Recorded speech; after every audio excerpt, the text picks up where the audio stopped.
uma graça divina. No entanto, para aqueles que estão dedicados ao estudo da sabedoria eterna, que aprenderam que o mundo é governado pela lei central do karma. Tudo é uma sequência de efeitos motivados por causas. E ao experimentarmos esses efeitos, nós geramos novas causas que vão surtir efeitos. Consequentemente, toda a nossa vida é uma concatenação de causa e efeito. Mas, como as pessoas não têm conhecimento de suas vidas passadas, não têm conhecimento das causas que foram geradas no passado e que vão ser colhidas como frutos nessa vida, nós muitas vezes descrevemos fatos como sendo intempestivos. De repente ocorrem sem que fossem esperados e sem que fossem merecidos. Mas, na verdade, tudo tem o seu merecimento. Só que o merecimento nós geralmente não conhecemos no seu passado mais remoto. Então, essa primeira etapa, o místico, de repente, tem aquele vislumbre e ele se deslumbra de tal forma que transforma a sua vida. Ele passa a perceber que o mundo é muito mais amplo daquilo que nós vivenciamos no nosso dia a dia. Que a nossa família, que a nossa relação com as pessoas e com o mundo físico vai muito além daquilo que nós normalmente percebemos e aceitamos como sendo a nossa família, o nosso relacionamento. Esse primeiro vislumbre do místico, como que expande seus horizontes, expande sua consciência. E ele é transformado, literalmente transformado por aquela experiência. Geralmente. Porque na vida, a vida como um grande processo, nós sabemos que ela tem respostas. Tudo aquilo que ocorre em nossa vida, nós damos uma certa resposta para ela. E dependendo dessa resposta, nós teremos uma energia voltando para nós. E nessa interação com o mundo, nós prosseguimos no nosso aprendizado. Quando os místicos têm essa grande expansão de consciência inicial, esse despertar para a vida interior, vai depender da resposta deles a continuação ou não do seu processo na via mística. Se eles respondem de uma forma apropriada, o processo continua. E qual é essa resposta, uma vez aquela miopia espiritual em que viviam e que vive a maior parte das pessoas, quando aquela miopia por uma cirurgia laser espiritual momentânea, passamos a ver mais amplamente com nitidez e profundidade, se a pessoa percebe que aquilo é a vida mais abundante da qual Jesus falava, percebe que aquele é um primeiro vislumbre de uma realidade que provavelmente é ainda mais ampla do que aquele que ele percebeu, e sente que o que ele experimentava da boa vida nesse mundo antes é absolutamente insignificante comparado com aquilo que ele percebeu. Então ele decide que a vida para ele é entrar naquela realidade, é ter outra vez aquele vislumbre, aquela experiência. Mas aí ele percebe que aquilo que ele experimentou é a essência divina. Ele se aproximou de Deus. Ele teve um primeiro contato com o Senhor, com a realidade última. Mas aí ele percebe aquela beleza, aquela exuberância, aquele amor, aquela pureza, e aí ele se compara. Mas como eu, que ainda tenho tantas deficiências, que estou tão longe dessa pureza, dessa beleza, desse amor, como eu posso me aproximar de Deus? Como eu posso ter certeza que essa realidade me será dada outra vez? E aí ele chega à conclusão que o que ele tem que fazer é criar uma sintonia com o divino, deixar para trás tudo aquilo que são impedimentos para aquela aproximação para com Deus. E aí ele dá a sua determinação para prosseguir e entra na segunda etapa. Essa segunda etapa, então, é chamada de purgação ou purificação. Essa é uma etapa em que o místico decide por conta própria. É a decisão dele. E é uma daquelas situações na vida em que a gente percebe as oscilações do mundo. Depois de um dia de sol, chega o entardecer e entramos então na sombra. O místico teve aquele primeiro despontar do sol espiritual, mas agora ele terá que passar pela sombra. Ele que teve aquela tremenda alegria, aquela bem-aventurança, aquele gozo interior, agora ele terá que passar por uma purgação, por um sofrimento, por uma dor de abandonar, deixar para trás tudo aquilo que ele percebe que são impedimentos para a aproximação com Deus outra vez.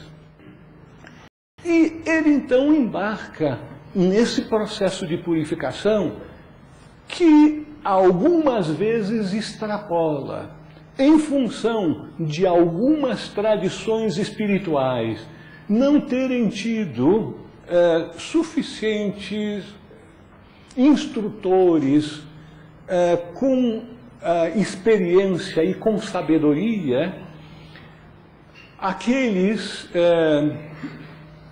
místicos acham que o pecado, a deficiência está na carne. E aí começam a flagelar a carne. O princípio do movimento místico na tradição cristã ocorreu já a partir do final do primeiro século de nossa era, mas no século II e III de nossa era, existe uma literatura extensa descrevendo a vida dos padres do deserto, os anacoretas e os cenobitas. Os anacoretas eram aqueles que buscavam essa purificação na vida do deserto sozinho.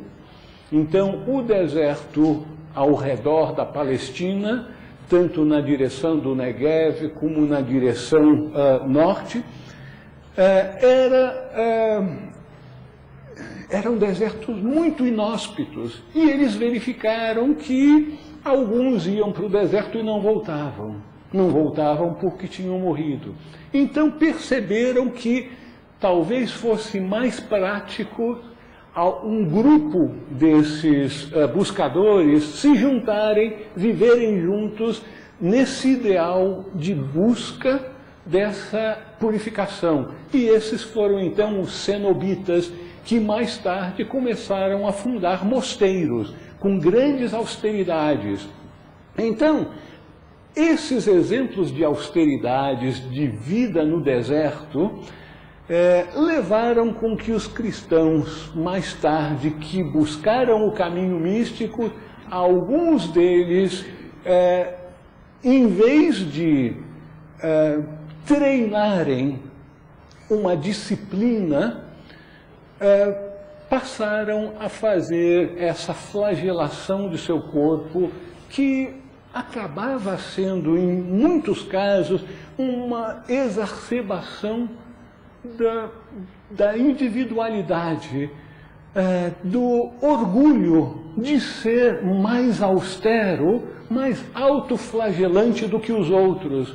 Nós vemos alguns exemplos em procissões, não só na tradição cristã, mas de outras tradições também, em que em certos períodos do ano essas pessoas saem na rua se autoflagelando, tirando sangue da cabeça, das costas, enfim, com todo tipo de vida que sai do equilíbrio, do respeito ao corpo, que é o nosso instrumento necessário para o progresso na vida espiritual.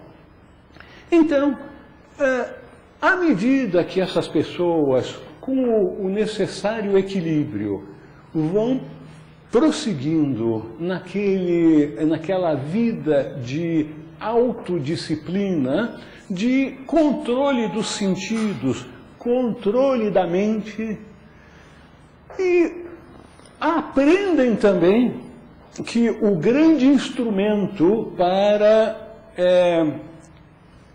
conseguir diminuir a distância que existe entre o ser humano e Deus é o silêncio. Nós, na nossa vida diária, desenvolvemos toda uma série de procedimentos para a nossa comunicação com os outros. E a comunicação com os outros requer o uso da linguagem, seja ela a linguagem falada, seja ela a linguagem escrita, ou então aquela preparação para uma comunicação mais ativa posterior, que é o uso do pensamento. Então, nós estamos em constante atividade verbal ou mental. E isso é próprio do nosso mundo, é próprio da comunicação que nós temos em nossa natureza inferior. Mas se nós queremos nos comunicar com Deus, e mais ainda, nós queremos receber a comunicação divina, nós então precisamos desenvolver esse método de comunicação espiritual. Esse método de comunicação espiritual é descrito nas diferentes tradições espirituais como sendo a voz do silêncio. Temos, inclusive, um livro clássico da espiritualidade oriental, da tradição budista, com esse título, que foi redigido e traduzido para o mundo ocidental por Helena Blavatsky.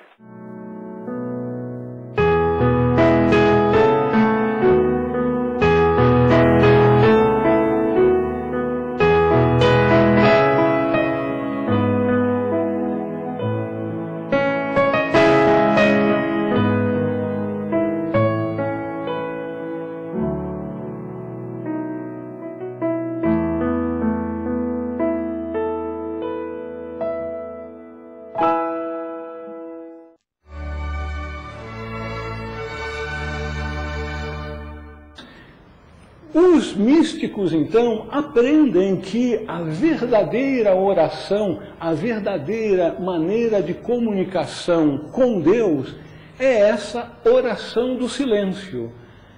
E por coincidência ou não, obviamente não é coincidência, foi assim que Jesus nos ensinou a verdadeira oração. Jesus disse, quando orardes, entre em seu aposento, feche a porta e ore ao Pai em segredo ou em silêncio, de acordo com outras tradições, e o Pai que percebe no segredo lhe recompensará.